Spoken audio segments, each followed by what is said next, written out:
Route 67, on plonge aujourd'hui dans l'univers de Nikita Schumacher. Cette artiste est strasbourgeoise de cœur depuis plus de 10 ans. C'est une idéaliste en quête permanente de liberté et son moyen d'expression, c'est la peinture. Loin du tumulte ambiant, c'est au fort Kléber de Wolfisheim que Nikita Schumacher vient trouver de la sérénité. Comme une dizaine d'autres artistes, elle y a installé son atelier. Un coup de foudre avec le lieu qui remonte à 2006. Au début, je ne peignais pas du tout ici. Ça a mis 6 mois jusqu'à ce que je commence ma première peinture. Parce que j'ai vraiment eu besoin de m'imprégner du lieu et j'ai besoin de me sentir appartenir à ce lieu. En entrant dans son atelier, on franchit les portes d'un autre univers.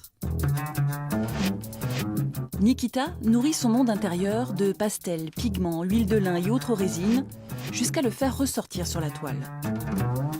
Alors autour d'elle, plus rien d'autre n'existe. C'est plein de choses qui fusent pendant des semaines dans ma tête. Puis à un moment donné, tu mets en place. Et donc c'est plein de matières, c'est plein de couleurs, c'est tout simplement difficile même d'en parler.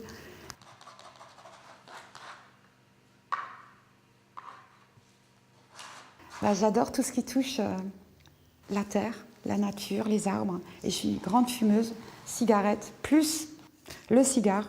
Donc c'est vrai que quand je travaille dans mon atelier, il y a toujours de la cendre qui tombe. Un jour c'était un hasard, puis ensuite c'est devenu normal. Nikita se voit comme un funambule en équilibre sur un fil. De son enfance, dans son Allemagne natale, elle tait des douleurs. Une petite fille introvertie qui n'a parlé qu'à l'âge de 6 ans. La maman qui s'est occupée de moi, c'était une penseuse. Et puis elle jouait de la musique, et puis le violon. Et donc elle s'amusait à jouer du violon, et puis moi j'étais dehors, et puis j'avais droit à mes petites couleurs, à mes petits crayons.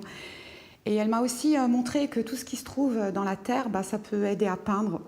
Donc je m'amusais avec de la terre, je m'amusais un peu avec tout ça.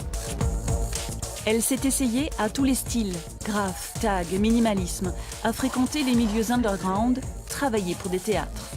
Aujourd'hui, elle a ajouté une autre corde à son arc, la cuisine avant-gardiste. Si elle expose dans le restaurant de son ami Mojgan, c'est aussi pour élaborer des plats mariant gastronomie et peinture. C'est le rouge bien vif, et moi j'ai envie d'une fleur qu'on peut manger, bien rouge vive.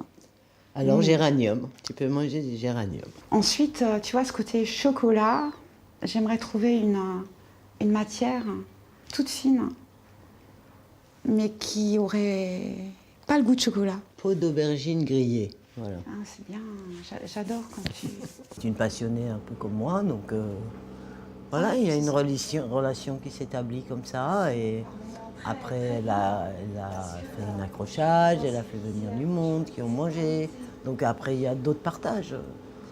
Et je me sens... Membre de la chaîne des rôtisseurs qui réunit des gourmets et grands chefs du monde entier, l'autre passion de Nikita, c'est bien sûr le cigare. Et il y a un endroit à Strasbourg qu'elle fréquente assidûment.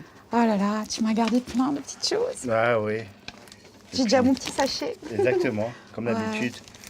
J'adore toutes ces odeurs. Alors il y a le côté sucré, il y a le côté poivré, il y a le côté cacao, il y a le côté voyage. Parce que tu as plein de pays, tu as plein d'endroits où on fabrique des cigares. Et plein d'histoires. Et j'adore écouter les histoires. Et ce qui est extraordinaire, c'est que dans n'importe quel endroit que je me trouve, je sors un cigare quelque part. Il se trouve qu'il y a quelqu'un aussi qui sort son cigare et tu te sens moins seul au monde. Tu as juste un petit partage. Route 67 s'arrête là, mais pour ceux qui aimeraient davantage connaître et les œuvres et la personne, Nikita Schumacher ouvrira son atelier les week-ends des 13 et 20 mai prochains.